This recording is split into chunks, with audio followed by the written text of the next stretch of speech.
Hello student, मैं सुशील सिंह, आपके हिंदी के अध्यापक। आज हम लोग हिंदी व्याकरण का चैप्टर नंबर 6 कारक को पढ़ेंगे। ठीक है।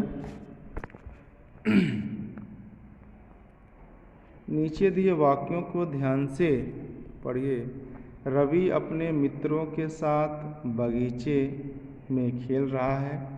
बगीचे तरह तरह के फूल लगे हैं। पूरा बगीचा फूलों सुगंध महक रहा है।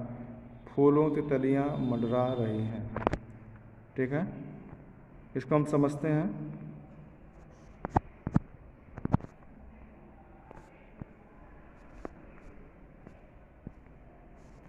आपने देखा कि ये वाक्य होते हुए भी स्पष्ट नहीं है। ऊपर जो वाक्य लिखा गया है, जैसे रवि अपने मित्रों साथ बगीचे खेल रहा है। बगीचे तरह तरह फूल लगे हैं।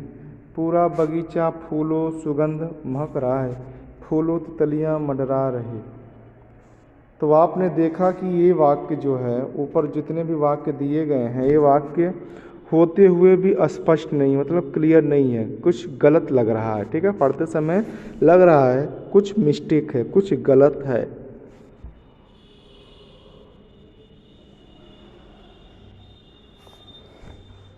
क्योंकि वाक्य में प्रयुक्त इन शब्दों का आपस में कोई संबंध नहीं है।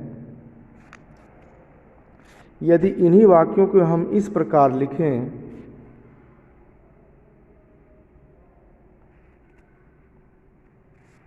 इन्हीं वाक्यों को यदि हम इस प्रकार लिखें, रवि अपने मित्रों के साथ बगीचे में खेल रहा है, तो जो के और में है यही कारक चिन्ह है। ठीक है। रवि अपने मित्रों के साथ बगीचे में खेल रहा है। बगीचे में तरह तरह के फूल लगे हैं। बगीचे में तरह तरह के फूल लगे हैं। पूरा बगीचा फूलों की सुगंध से महक रहा है। पूरा बगीचा फूलों की सुगंध से महक रहा है। फूलों पर तितलियां मंडरा रही हैं। फूलों पर तितलियां मंडरा रही हैं। तो यहाँ पर क्या लिखा है? पर लिखा है। सब कारक चिन्ह है। अभी हम इसको डिटेल में बताएंगे। बच्चों, क्या आप समझे कि पहले दिए वाक्यों की अपेक्षा दूसरी बार जो वाक्य लिखे गए हैं या दिए गए हैं वह क्लियर है, स्पष्ट लग रहा है?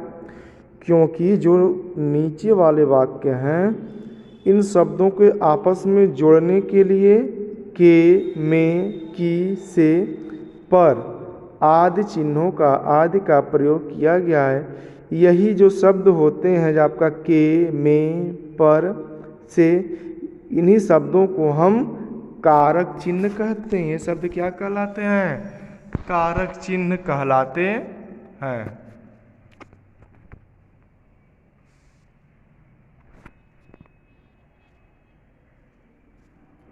जो शब्द वाक्य में प्रयुक्त संज्ञा तथा स्वनाम शब्दों का संबंध आपस में जोड़ते हैं उन्हें कारक कहते हैं। ये कारक चिन्ह परिसर्ग या विभक्ति कहलाते हैं। क्या कहलाते हैं? जो शब्द वाक्य में प्रयुक्त संज्ञा तथा स्वनाम शब्दों का संबंध आपस में जोड़ते हैं उन्हें क्या कहते हैं? कारक कहते हैं।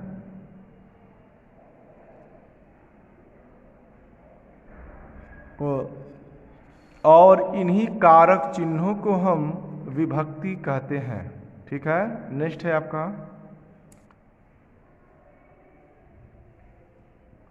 जिस प्रकार परिवार के सदस्यों का आपस में एक दूसरे से अलग अलग संबंध होता है, ठीक उसी प्रकार और उनसे परिवार बनता है, ठीक उसी प्रकार भाषा में शब्दों का आपसी संबंध क्या कहलाता है?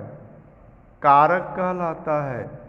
ये संबंध परिसर्ग अथवा विभक्ति चिन्ह द्वारा दर्शाया जाता है।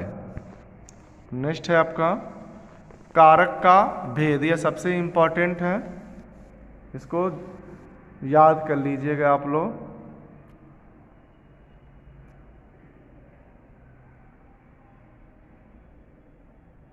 कारक के भेद कैसे पढ़ते हैं, यह कारक है, विभक्ति और एग्जाम्पल दिया गया है।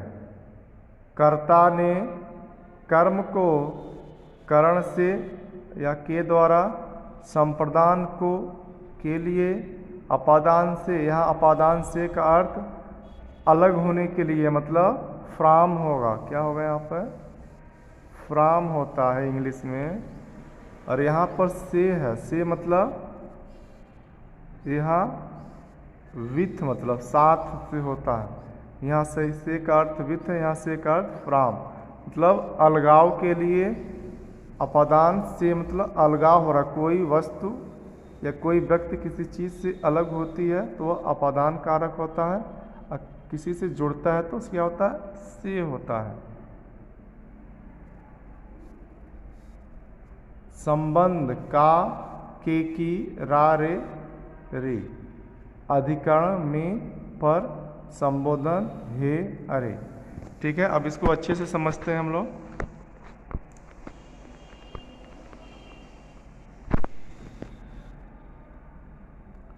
कर्ता ने, तो एग्जाम्पल क्या, अच्छिता ने गाना गाया, तो ने क्या है आपका, यही आपका कारक चिन्ह है। ने क्या है आपका कारक होता है। कर्म को, अंकिता ने चोर को क्या किया, पकड़ा, अंकिता ने चोर को पकड़ा। तो कैसे क्वेश्चन पूछेगा आपसे, अंकिता ने चोर को पकड़ा, यह कौन सा कारक है, अंकिता ने चोर को पकड़ा, यह कौन सा कारक है, ऐसे डार्क कर देते हैं तो आपको बताना होगा यह कौन सा है। तो कर्ता ने कर्म को, तो कर्ता ने कर्म को, तो कर्म क्या हो गया, यह जो को है यह आपका कर्म कारक हो गया। ठीक है, अंकिता ने चोर को पकड़ा, तो चोर को कौन पकड़ा, अंकिता ने। तो हमको कैसे समझना है, याद करना होगा कर्ता ने, यदि किसी वाक्य में ने आता है तो वह कर्ता कारक हो गया, यदि को आता है तो वह क्या होगा आपका कर्म कारक हो गया। ठीक है, ऐसे समझते हैं। नेक्स्ट आपको कर्ण से या द्वारा, विभा कार से स्कूल जाती है, यहाँ पर के द्वारा लिखा है ना, मतलब किसी वस्तु के साथ, तो विभा कैसे स्कूल जाती है, कार से। यहाँ पर से का अर्थ किससे है आपका, कर्ण से है, मतलब इसमें अलगाव नहीं हो रहा है, वह उसके साथ जा रही है या उससे जुड़ाव हुआ हो। जब अलग नहीं होगा तो वह कर्ण कारक कहलाएगा, और जब अलगाव होगा या कोई किसी वस्तु से दूर जाती है या जा रहा होता है तो उसमें जो से प्रयोग होता है वह अपादान कारक होता है। ठीक है, तो एक एक करके हम लोग समझते चलते हैं। संप्रदान मतलब को और के लिए, माँ पूजा के लिए गुड़िया लाई है, किसके लिए, पूजा के लिए। पूजा कौन है, प्रार्थना करने की, नहीं, पूजा एक गर्ल्स यहाँ पर है। तो संप्रदान के लिए, अपादान अलग हो रहा है, पेड़ से पत्ता गिर रहा है, पेड़ से पत्ता क्या हो रहा है, अलग हो रहा है, तो यहाँ पर से का अर्थ किससे है, अपादान से है। समझ में आ रहा है। अपादान कारक तब होगा, यहाँ देखिए, अपादान कारक जब होगा अलग होने के अर्थ में प्रयोग होता है। पेड़ से पत्ता गिर रहा है तो पेड़ से जो पत्ता है अलग हो रहा है, इसीलिए कौन सा कारक होगा, अपादान कारक होगा। नेक्स्ट है संबंध कारक। संबंध में आपका का की, के, रा री रे, ऐसे याद करिएगा, का की, के या का के की, तो का की, के, रा री रे, यह संबंध, संबंध मतलब किसी से इसका रिलेशन दर्शा रहा है। यह राहुल का घर है, यह किसका घर है, राहुल का, तो राहुल का संबंध किससे है, उसके घर से है, तो किसका घर है, राहुल का। तो संबंध कारक एग्जाम्पल क्या चाहिए, पूछागा यह राहुल का घर है, इसमें का अर्थ किससे है? तो संबंध है। घर किससे संबंधित है? राहुल से है। यह मोहन की पुस्तक है, यह मोहन की पुस्तक है। यदि ऐसा एग्जाम्पल दे देगा तो पुस्तक किसकी है? मोहन की। तो पुस्तक का संबंध किससे है? मोहन से। तो ये वो भी क्या हो जाएगा आपका? संबंध कारक ही कहलाएगा। नेक्स्ट है आपका अधिकरण कारक। इसमें में और पर होता है। मेज पर पुस्तक रखी है, कहाँ रखी है? पर। यह ठीक है, तो क्या हो जाएगा? अधिकरण कारक होगा। ठीक है। संबोधन हे हो अरे, यह संबोधन होता है। जैसे हे भगवान रक्षा करो, हे प्रभु, ओह ये क्या हो गया, अरे मुझे तो घर जाना था। तो ऐसे एग्जाम्पल यदि देंगे, संबोधन चिन्ह लगाएगा तो आपका संबोधन कारक हो गया। ठीक है। एक बार फटाफट इसको रिवाइज करते हुए आगे बढ़ेंगे। कर्ता ने एग्जाम्पल हो गया, अक्षिता ने गाना गाया। कर्म को, अक्षिता ने चोर को पकड़ा। कर्ण से, विवाह कार से स्कूल गई। संप्रदान के लिए या को, माँ पूजा के लिए गई। अपादान से, अलग होने के लिए, पेड़ से पत्ता गिर गया। संबंध काकी के रारी रे, यह राहुल का घर है। अधिकरण में या पर, मेज पर पुस्तक है। संबोधन हे या अरे, हे भगवान रक्षा करो। ठीक है। इस पोर्शन को, इस पूरे पार्ट को आपको अच्छे से याद कर लेना। इस पोर्शन को कैसे याद करेंगे? कर्ता ने कर्म को करण से या के द्वारा, संप्रदान को के लिए, अपादान से, अलग होने के अर्थ में, संबंध या संबोधन, संबोधन नहीं करेंगे, संबंध काकी के रारी रे, अधिकरण में पर, संबोधन हे अरे। इसको आप इस तरह से लर्न करेंगे। कर्ता कर, अब सभी को अलग अलग समझेंगे। पहला आपका है कर्ता कारक। तो पुलकित ने पत्र लिखा, ऊपर हम पढ़े थे कर्ता ने। इसको कैसे याद करेंगे? कर्ता ने। तो जहाँ जहाँ ने आएगा वह कर्ता कारक हो जाएगा। पुलकित ने पत्र लिखा। नमन चित्र बनाता है, तो किसने बनाया? नमन ने चित्र बनाया। तो ये क्या हो जाएगा आपका? ये भी कर्ता कारक है, यह भी कर्ता कारक हो गया। मतलब इसमें जो कार्य हो रहा है कर्ता द्वारा हो रहा है। उपरोक्त दोनों वाक्यों में काम करने का कार्यक्रम सब पुलकित और नमन कर रहे हैं। क्रिया को करने वाला क्या कहलाता है? यदि जो कोई भी कार्य होता है या कोई भी क्रिया होती है वह कर्ता द्वारा ही की जाती है। इसमें जो कर्ता कारक की विभक्ति क्या है? ने है। ठीक है। तो याद करने का तरीका कर्ता ने, तो ने जहाँ पर आएगा वह कर्ता कारक हो जाएगा। ठीक है। नेक्स्ट चलते हैं आपका कर्म कारक। कर्ता ने हो गया। कर्म को, जहाँ जहाँ को आएगा, मीशिका तबला बजा रही है। मीशिका क्या बजा रही है? तबला को बजा रही है। माँ बच्चे को पढ़ा रही है, तो माँ क्या कर रही है? बच्चे को पढ़ा रही है। तो को हो गया ना कर्म को। ठीक है। तो कर्म कारक हो जाएगा। क्या बजा रही है मीशिका? तबला। तो मीशिका, ठीक है। तो को की वजह से यहाँ पर को दिया है, यहाँ पर को नहीं दिया, तो आपको लग रहा होगा यह कौन सा कारक है। तो इसकी को इसमें छिपा हुआ है। मीशिका तबला बजा रही है। फिर से समझ लेते हैं। मीशिका तबला बजा रही है, तो कहीं को नहीं दिया है, तो कैसे पता करेंगे कर्म कारक है? तो मीशिका किसको बजा रही है? तबला को बजा रही है। मीशिका किसको बजा रही है? तबला बजा रही है ना, तबला को ही बजाया जा रहा है ना, तो यह कर्म कारक हो जाएगा। नेक्स्ट क्वेश्चन है, नेक्स्ट क्वेश्चन है टॉपिक, जिस शब्द पर कर्ता की क्रिया का फल पड़े उसे कर्म कारक कहते हैं। इसको समझने से अच्छा है हम यहाँ पर चलते हैं और अच्छे से। कर्ता ने कर्म को, अब करण से है, करण से मतलब यह जुड़ाव होगा, लगाव होना चाहिए, मतलब यह अलगाव का बोध नहीं करा रहा है, जुड़ाव का बोध करा रहा है। जिस साधन द्वारा, पहले एग्जाम्पल से पहले हम इसको समझते हैं। जिस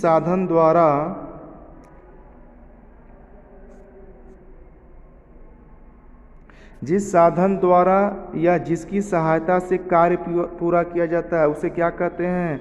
करण कारक। इसमें क्या होता है? कर्ता ने कर्म को करण से, इसका विभक्ति क्या होता है या परसर क्या होता है? से या के द्वारा होता है। फिर से लिखते हैं,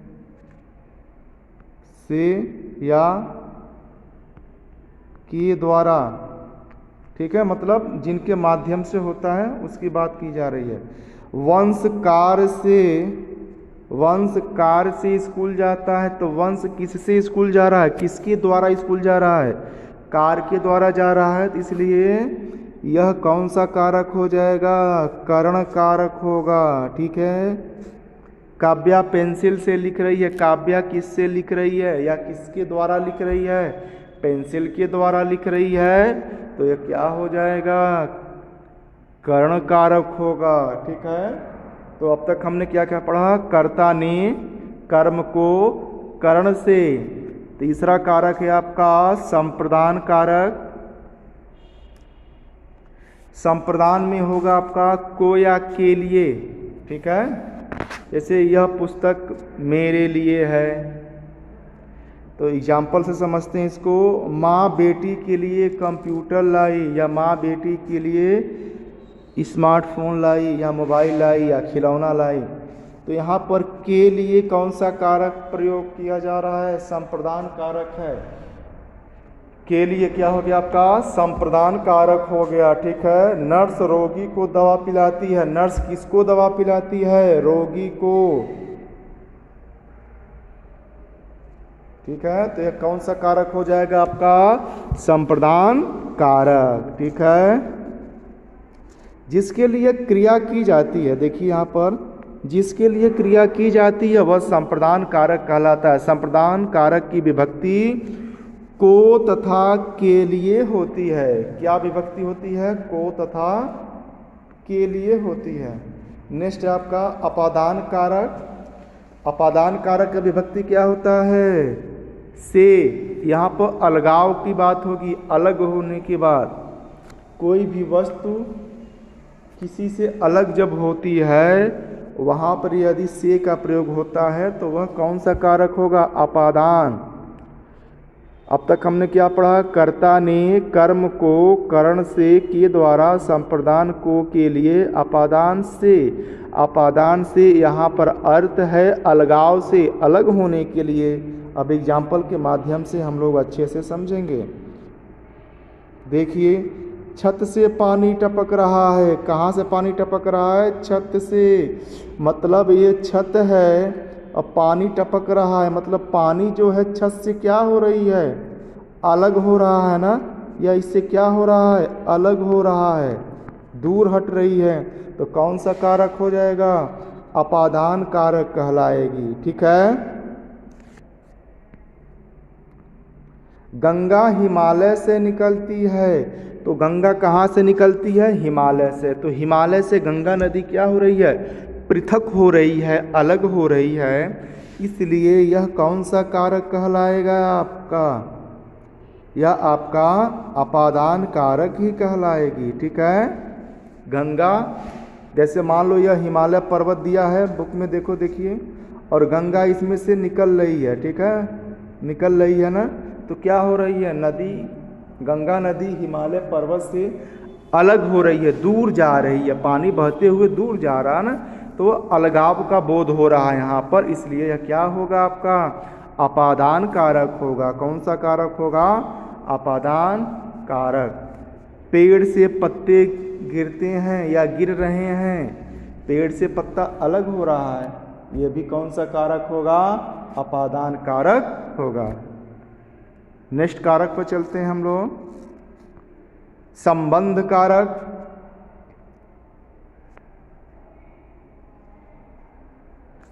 संबंध कारक अर्थ होता है, इसका विभक्ति होता है का, की, के, रारी, रे।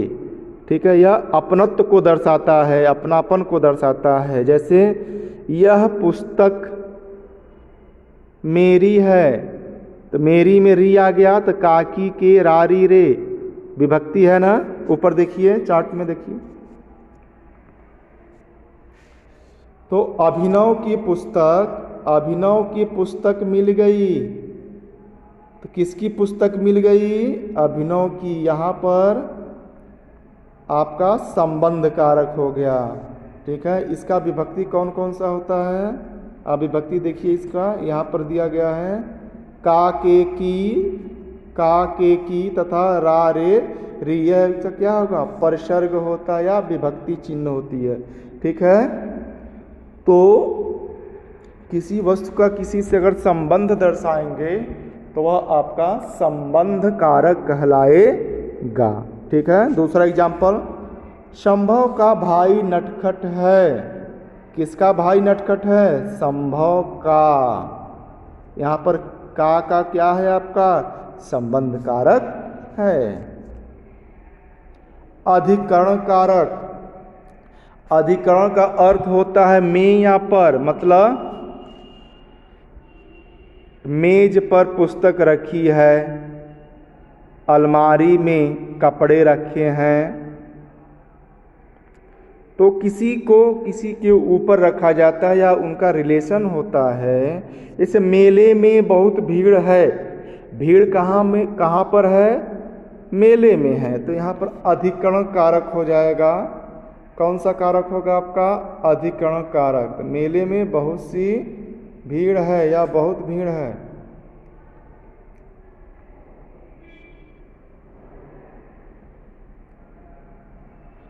मेले में बहुत भीड़ है, तो क्या हो जाएगा आपका? यह अधिकरण कारक हो जाए। मेज पर पुस्तक रखी है, किस पर पुस्तक रखी है? मेज पर, तो यह कौन सा कारक हो जाएगा? अधिकरण कारक हो गया। इसका विभक्ति देख लेते हैं। अधिकरण कारक की विभक्ति क्या होती है? अधिकरण कारक की विभक्ति होती है में तथा पर होती है। ठीक है, में तथा पर, इसको याद कर लीजिएगा अच्छे से तो और क्लियर समझ में आएगा। लास्ट है आपका संबोधन कारक। संबोधन मीन्स होता है संबोधित करना, यह संबोधन हे, हो, अरे। ठीक है,